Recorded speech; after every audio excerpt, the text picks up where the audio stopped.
Getting the balance right is a constant challenge in an emergency. Do you go fast or ensure quality? Do you push your staff to the limit or do you give them time off? Here are a few suggestions from experienced colleagues. We always have to make a compromise, how perfect we want to be or how fast we want to be. So the most important thing is to kind of be thinking as you're walking. In other words, to start putting things in motion on all different fronts at the same time. Fundraising, purchases, logistics, programming, all at the same time, and then basically building up as new information becomes available and the situation evolves. It's at times challenging to be fast and efficient and compliant to all the rules. I don't know, in a normal environment, you have time to do all your paperwork, you have time to do. So in an emergency context, you have still to do it, and I really believe that you have still to do it, because if you don't do it at the beginning, you will pay for it down the line. But you have to find ways to expedite and make choices between what is really important to document and to have immediately, and what you can do when things slow down a bit.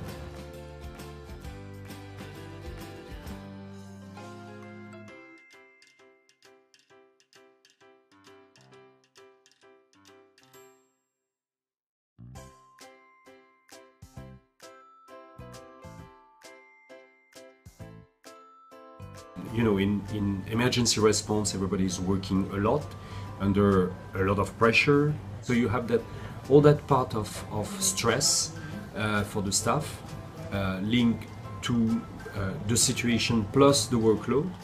And one of the biggest challenges definitely is to try to keep the balance between responding efficiently and keeping your staff sane, basically.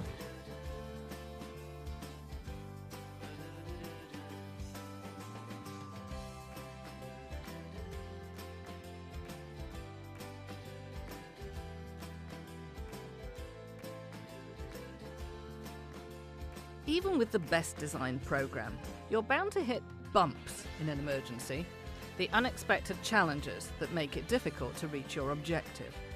But with some flexibility and creativity, ways around these obstacles can be found.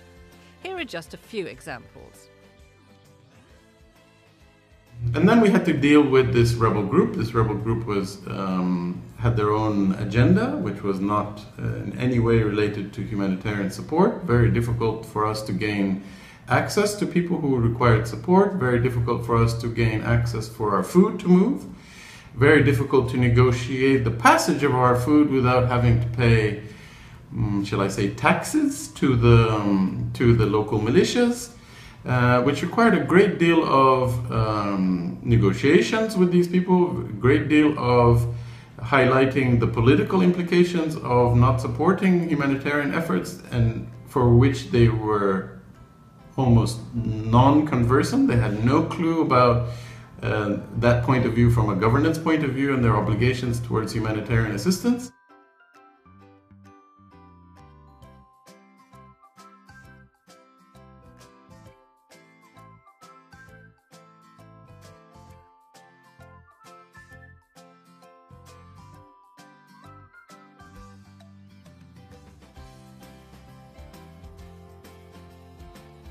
So often people say that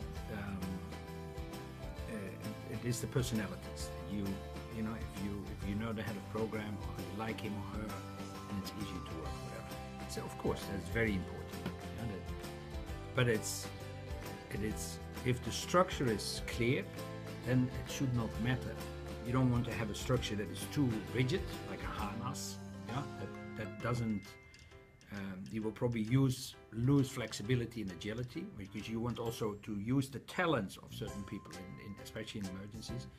But on the other hand, if the structure is too flat, it leaves too much room for ambiguity, and that will eventually result in clashes. And that's not good for your design, and definitely not good for your response. And you need the right person at the right time. And it's not only a question of technical skills.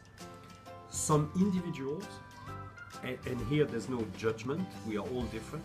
Some individuals are extremely good for the first month because they like the rush, they like the adrenaline, they have to, and it's what they are good at. And some others are not, but will be extremely good to consolidate the operation.